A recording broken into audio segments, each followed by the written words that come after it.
आप देख रहे हैं न्यूज 24। मैं हूं मानक गुप्ता और मेरे साथ इस समय आप जिस चेहरे को, जिस शख्स को देख रहे हैं वो किसी परिचय का मोहताज नहीं है। कैसे हैं खान सर, क्या हालचाल? सर सब बढ़िया है।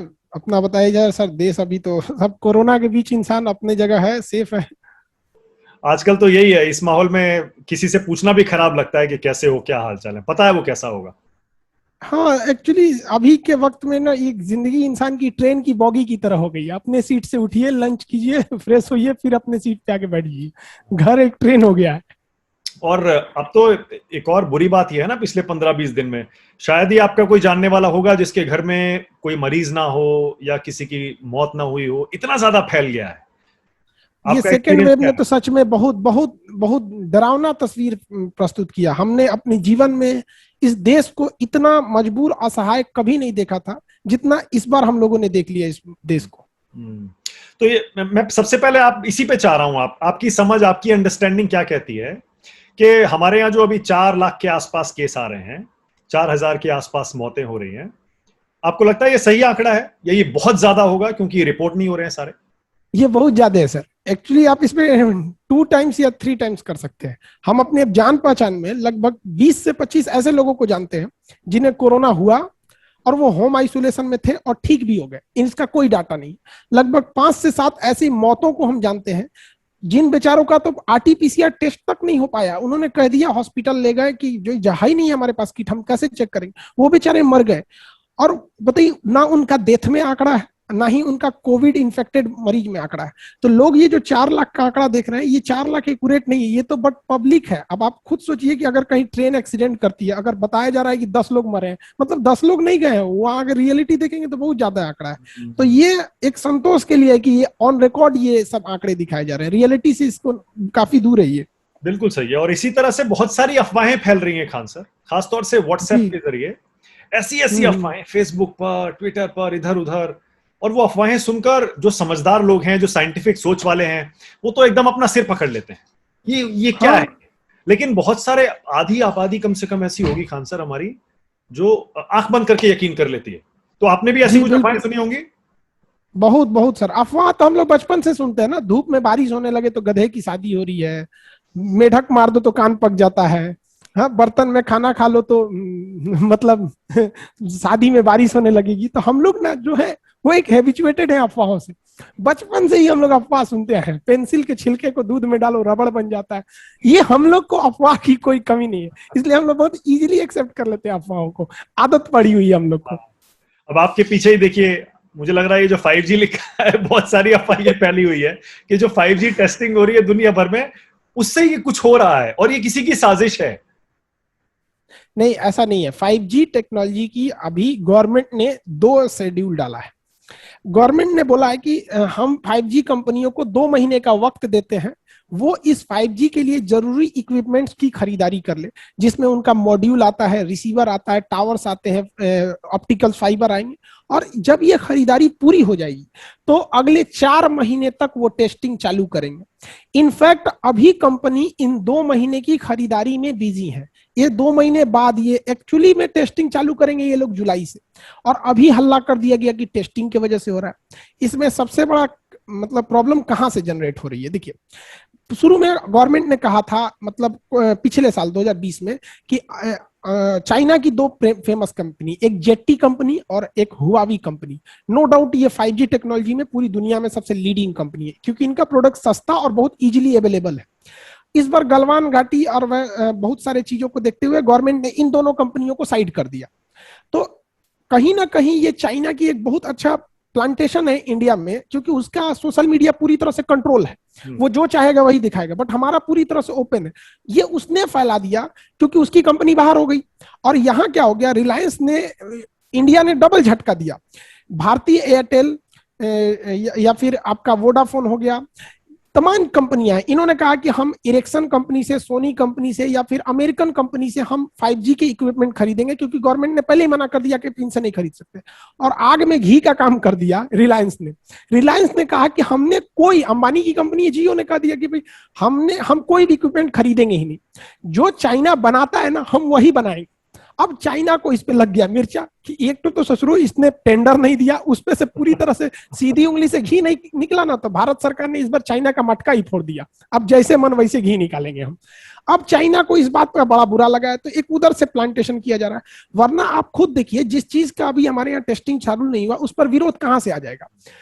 तो अभी तो ये नहीं हुआ, उसके बाद गवर्नमेंट 4 महीने तक डाटा इकट्ठा करेगी। जिस तरह वैक्सीन 2020 से बन रहा था, हमें मिला कब? 2021 में, जब फाइनल टेस्टिंग हो गई, हर फेज के डाटा आ गए सब, तो गवर्नमेंट भी 4 महीने तक गहन टेस्टिंग करेगी। उसके बाद कहेगी कि 5G दिया जाए, सही है या नहीं दिया जाए, फिर स्पेक्ट्रम अलॉट होगा। अभी से तो ये एकदम पूरी तरह गलत बात है जो भी इस अफवाह में आ रहा है। भाई आप खुद सोचिए, आपको कोई व्हाट्सएप पे भेज देता है, ना उसका कोई प्रमाण है ना कोई डाटा है, आप उसको बिलीव कर लेते हैं, तो लोगों की गलती है।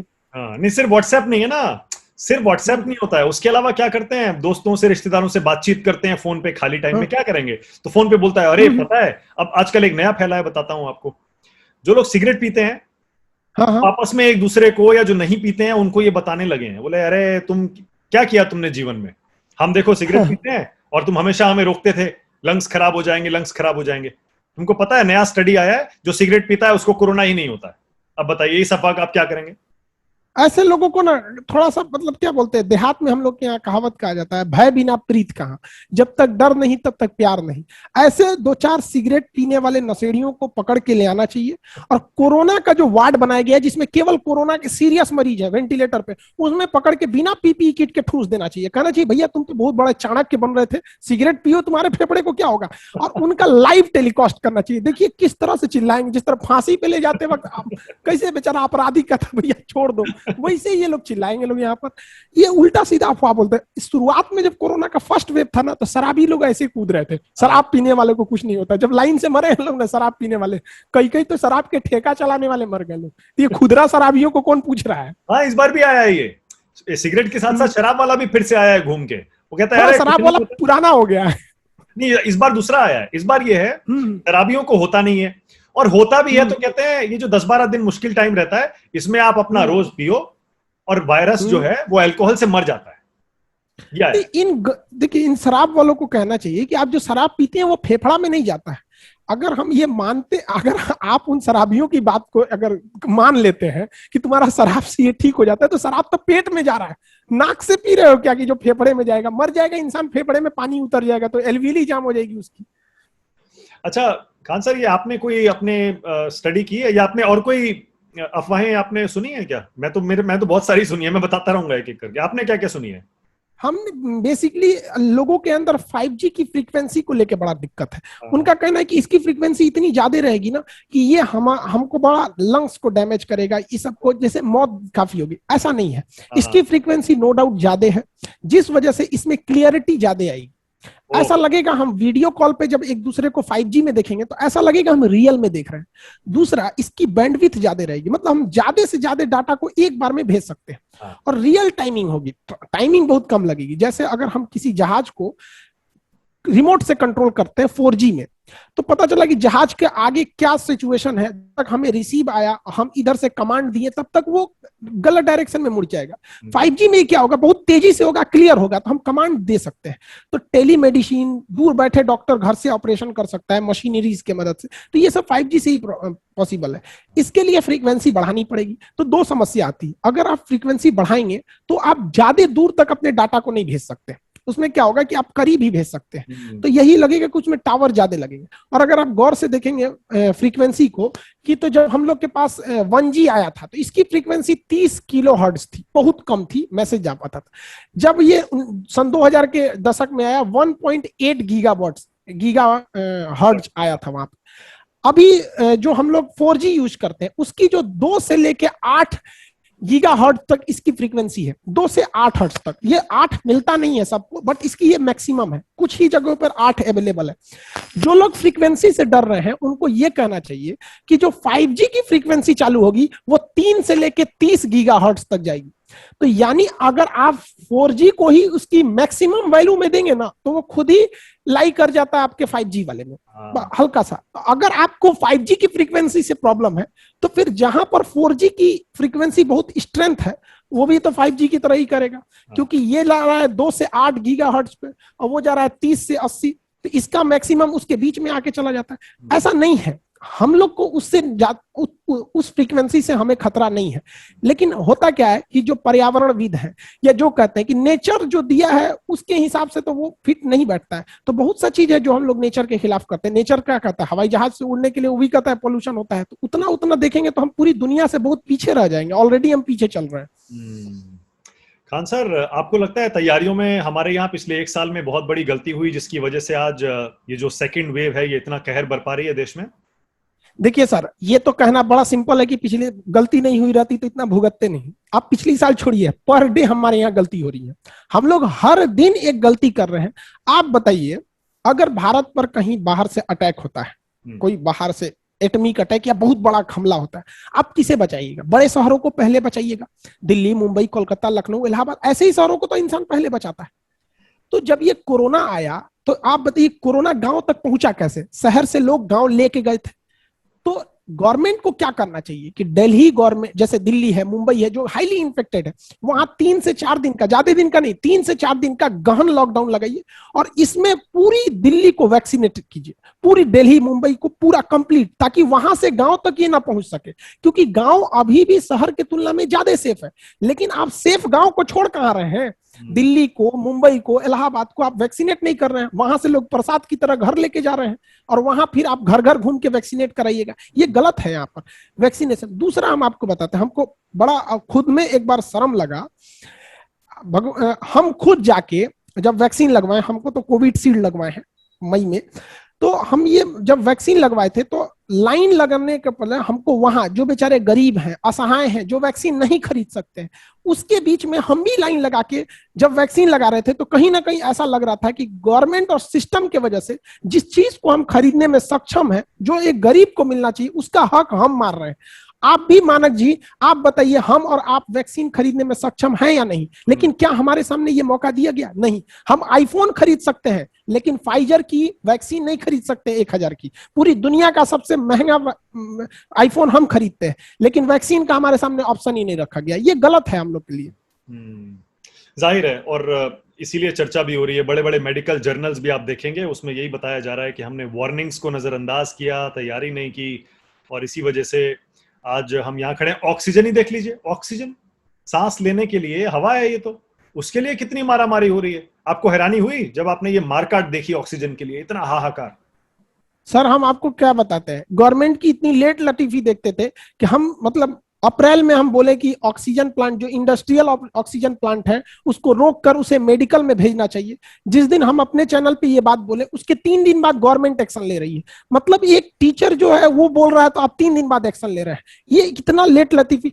या हमने 10 दिन पहले एक वीडियो में हमने बोला था कि जितने ऑटोमोबाइल है जो टायरों में नाइट्रोजन भरे जाते हैं, उसका फिल्टर चेंज करके ऑक्सीजन प्लांट में बदलना चाहिए। उसके 2 दिन बाद गवर्नमेंट ले रही है। मतलब आप सोए हुए हैं, आप खुद से नहीं कर रहे हैं ये सब। ऑक्सीजन के लिए इतनी मारामारी हुई क्यों वैसे? क्या हमारे सिस्टम पे अचानक बहुत ज्यादा लोड आ गया इसलिए? देखिए, इंडिया में ऑक्सीजन की सबसे मेन जो किल्लत है वो ये है कि हम लोग के पास ट्रांसपोर्टेशन का चेन नहीं था।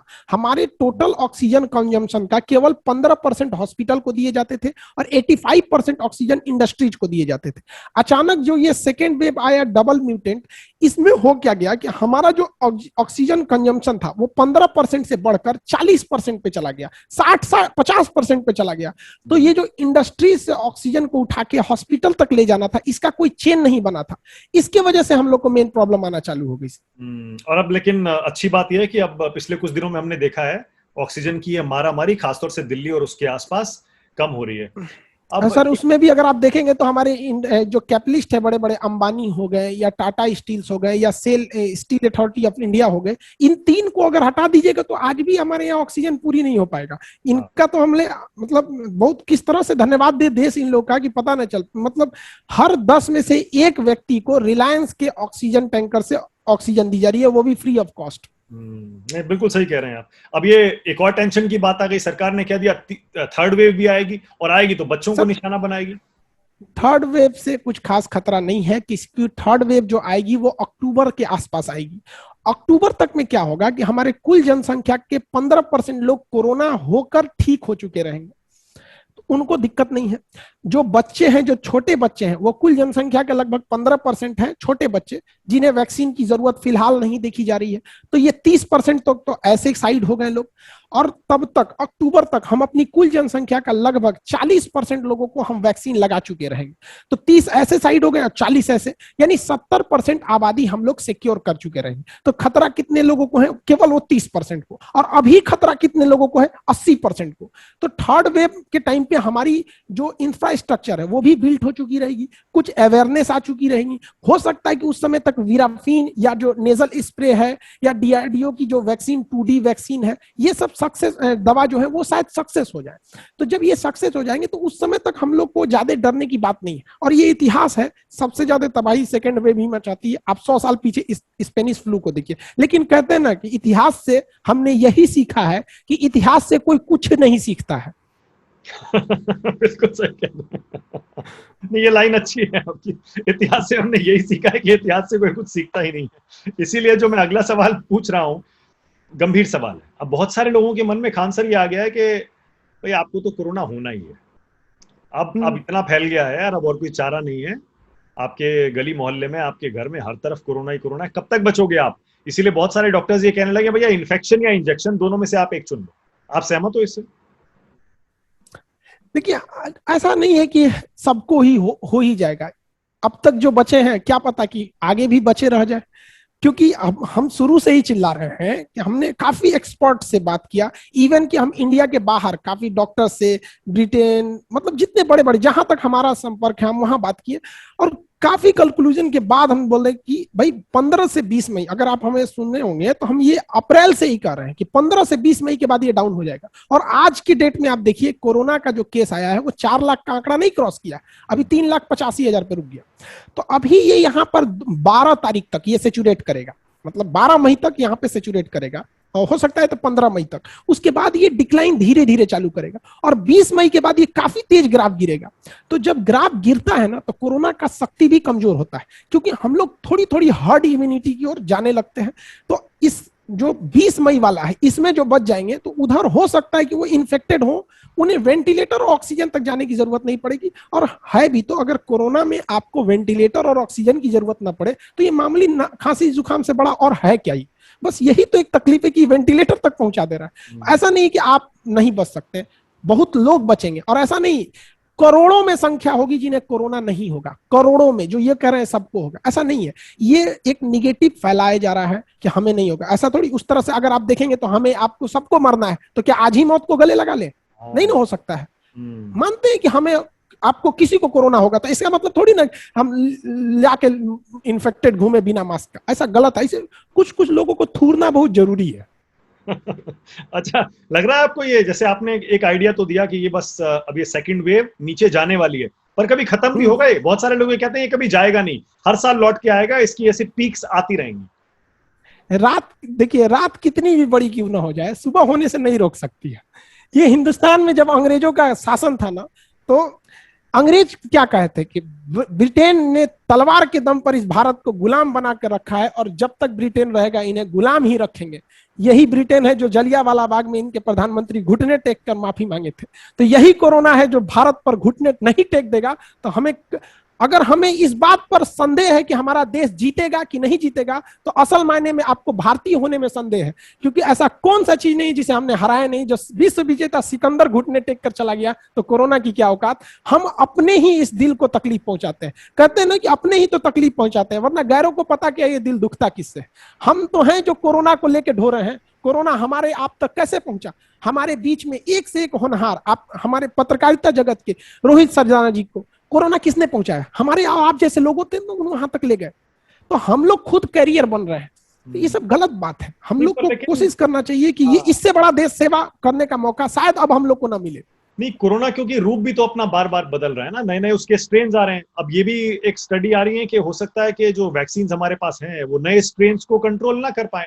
इसीलिए लोग कह रहे हैं ये रूप बदलता रहेगा, आता रहेगा, और हम इससे इसी तरह जूझते रहेंगे, जैसे बाकी कुछ और वायरस नहीं है। हाँ, फ्लू का, इसका। जी जी, जैसे सही, आपने सही बात बताया। देखिए, दुनिया की हर चीज में इवोल्यूशन यानी बदलाव होता है, जिसे हम म्यूटेशन कहते हैं। ये म्यूटेशन कब होता है? जब किसी चीज की जनसंख्या बहुत ज्यादा हो, 1000 करोड़ 2000 करोड़ जब हो जाए तो उसमें एक चेंजिंग आती है। जैसे हम लोग पहले आदि मानव थे, बंदर के शकल में थे, करोड़ों की संख्या में बंदर आए, उसमें एक अलग म्यूटेशन हुआ जिसका हम लोग आज शकल है। तो जो ये कोरोना वायरस है, इसकी संख्या जितनी बढ़ेगी तो इसमें एक नया स्ट्रेन आने की संभावना उतनी रहेगी। आप इसे जितना जल्दी रोक सकते हैं उसकी स्ट्रेन आने की संभावना उतनी कम रहेगी। इसे जितना फैलाएंगे अगला स्ट्रेन आएगा। दूसरी बात, जितना ज्यादा म्यूटेशन हो रहा है उस सारे म्यूटेशन को रोकने के लिए हमारी जो कोवैक्सीन है, जो इंडिया की बनाई गई है, ये जो कोवैक्सीन है इनएक्टिवेटेड वायरस का यूज करके उसको बनाया गया, ये हर तरह के वायरस से लड़ने के लिए अब तक ये तैयार है। इसकी मानकता की जांच आप ऐसे कर सकते हैं कि एंथोनी फाउची, जो अमेरिका के जो हेल्थ एडवाइजर है व्हाइट हाउस के, उन्होंने कहा कि ये किसी भी वर्तमान समय में जितने भी म्यूटेशन है उसको रोकने के लिए तैयार है। आपको जानकर ताज्जुब होगा कि भारत सरकार ने इतने बेहतरीन वैक्सीन को प्रोडक्शन के लिए कोई बड़ा स्टेप नहीं उठाया। हमारे पास 3000 वैक्सीन बनाने वाली कंपनियां हैं, लेकिन वो कोविड शील्ड नहीं बना सकती है, क्योंकि कोविड शील्ड को बनाया था एस्ट्राजेनिका ने, जिसने केवल और केवल पेटेंट का अधिकार दिया है सीरम इंस्टीट्यूट। तो बाकी हमारी वैक्सीन चुपचाप पड़ी है। इसको तो हमारे पास है ना, इसको हम दे सकते हैं, और ये हर तरह के म्यूटेशन को काम करने के लिए है, लेकिन इस पर कोई गवर्नमेंट नहीं कर रही है। अगर हम पैरेलल दोनों कोविड शील्ड कोवैक्सीन को लेकर चले तो हम अपनी पूरी जनसंख्या को बहुत जल्दी वैक्सीनेट कर देंगे। यानी आप ये सलाह दे रहे हैं गवर्नमेंट को कि ये जो लाइसेंसिंग वाला लफड़ा है ये सारा खत्म कर देना चाहिए, इसके लाइसेंसिंग को कानून के जरिए टेक ओवर कर लेना चाहिए, और इसका प्रोडक्शन हिंदुस्तान में सरकार को खुद करवाना चाहिए, और इतना मास प्रोडक्शन करवाना चाहिए कि अगले 2-3 महीनों में हम 200-300 करोड़ वैक्सीन की डोजेज बना लें अपनी। जरूर, देखिए हम लाइसेंस हम कोविड शील्ड का ले ही नहीं सकते, क्योंकि इसके लिए हमें जाना पड़ेगा डब्ल्यूटीओ में। डब्ल्यूटीओ की एक संस्था है ट्रिप्स, वहां जाके हमें पेटेंट सुधरवाना पड़ेगा, काफी झमेला है। लेकिन जो हमारा है कोवैक्सीन, ये तो हमारा है ना, ये तो भारत सरकार के हाथ में। आज कह देगी कि हम इसको हम पेटेंट फ्री करते हैं, कोई कॉपीराइट नहीं देते। हमारी 3000 कंपनियां हैं, देखिए ना, आपको जुलाई तक वैक्सीनेशन कंप्लीट करके नहीं दे देते। अब कहीं हम लोग स्टेप नहीं लेते हैं। आप वैक्सीन का प्रोडक्शन कीजिए, जोमेटो वालों को कहिए, स्विगी वालों को कहिए कि तुम घर घर जाके वैक्सीनेशन लगाओ, वो लोग देखिए लगवा देंगे। लोग उनको प्रॉफिट चाहिए, क्योंकि बहुत से लोग हैं जिनको ये फर्क नहीं पड़ता है कि वैक्सीन 2 रुपए का है कि 10,000 का है। आप उनको भी वैक्सीन लगवा रहे हैं फ्री में। जो रेंज रोवर से घूम रहे हैं 2 करोड़ की गाड़ी में, वो भी लाइन लगा रहे हैं सरकारी हॉस्पिटल में, फ्री में लगा दो भैया। मतलब क्या, आप गोईठा में घी सुखा रहे हैं? बिहार में इसे बोला जाता है ये चीज।